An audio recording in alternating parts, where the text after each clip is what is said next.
Welcome. God bless you. It's going to be a great week for you. God is still on the throne, so step out in full confidence in His backup. He's always on your side. The Lord is always on your side and always backing you. Always for the best. Today we're going to start our broadcast with it's going to be a long read, from John, as we explore this other strength from the book of John, verse 5 to 13. As we explore these strengths, we've been looking at other strengths and things we generally overlook. They're not the big ones, that people look at generally, but they're also very important if one is going to fulfill destiny and purpose. And I'm going to read. And then Jesus lifted up his eyes and saw a great company come unto him, and he said unto Philip, whence shall we buy bread that these may eat? And this he said to prove him, for he himself knew what he would do. That means he knew the strength that was about to use. Philip answered him, 200 penny worth of bread is not sufficient for them, that every one of them may have a little. One of his disciples, Andrew, Peter's brother, said unto him, there is a lad here which has 5 barley loaves and 2 fishes, but what are there among so many? And Jesus said unto him, make the men sit down. Now there was much grass in the place, so the men sat down in number about 5,000. And Jesus took the loaves, and when he had given thanks, he distributed to the disciples, and distributed to them that were sat down, and likewise of the fishes, as much as they would. And when they were filled, he said unto the disciples, gather up the fragments that remain, that nothing may be lost. Praise the Lord. Now look at this. It's something we really overlook. Here is Philip and Andrew. And you could see something unique in the life of Andrew. A great multitude. That means thousands that were gathered. How was it that Andrew was able to spot that little boy? That boy with that loaf and the fishes. How was he able to spot them? With such a loud crowd, it is easy to be distracted by so many people that are there.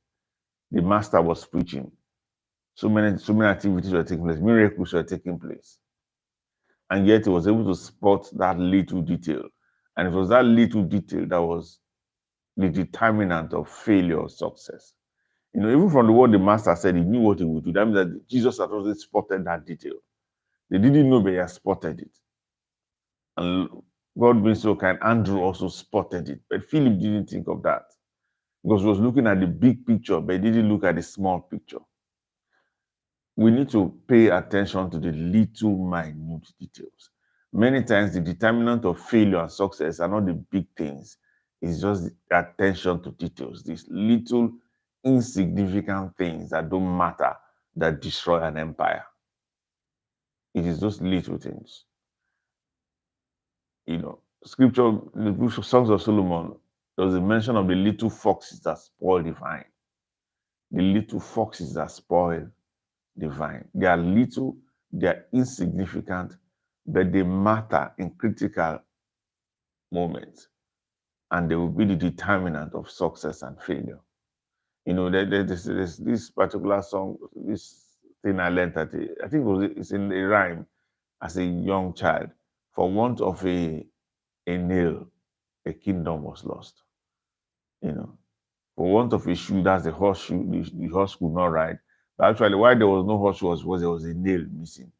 And the low fact is that just something so small lost the kingdom. Now, do you pay attention to the minute things?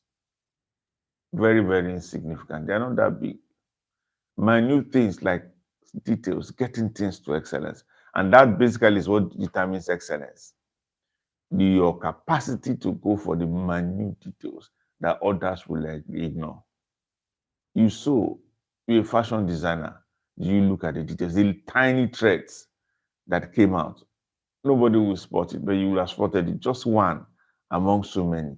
Were you able to pick it? Look for those little details. Do you have a workforce? Do you notice when one is not smiling? Do you notice when one is not sad? Do you notice when one is not efficient? Just one. There are hundreds, but you notice one. It's a skill that we need to master. Even in your life, what are the little habits that can destroy a life? They are not major.